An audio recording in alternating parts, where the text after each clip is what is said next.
Sementara itu jajaran Satuan Reskrim Polres Badung menyita 29 unit sepeda motor hasil kejahatan yang dilakukan oleh dua tersangka asal Jember, Jawa Timur.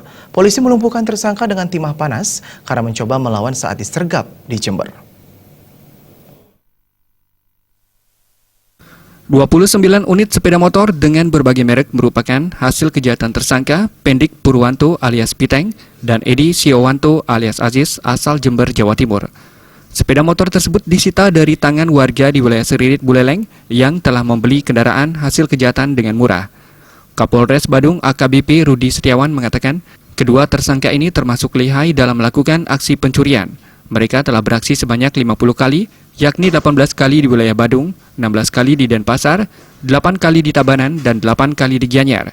Semua hasil curiannya menggunakan kunci letter T.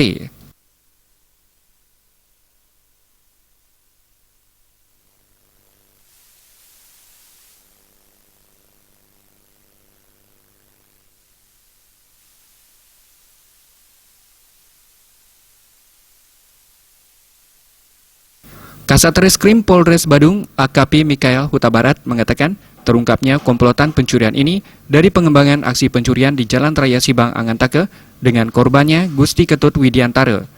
Polisi kemudian melakukan penyelidikan dan melakukan pengejaran ke wilayah Jember, Jawa Timur. Karena mencoba melawan saat digerebek, polisi melumpuhkan tersangka dengan timah panas yang bersarang pada kakinya.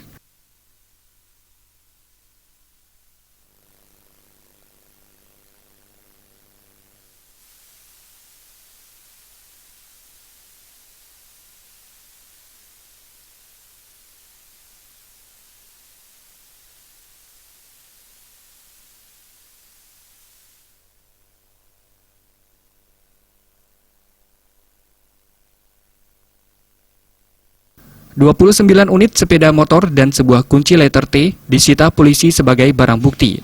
Kini pihak kepolisian masih mengembangkan kasusnya. Raiswantara, Bali TV.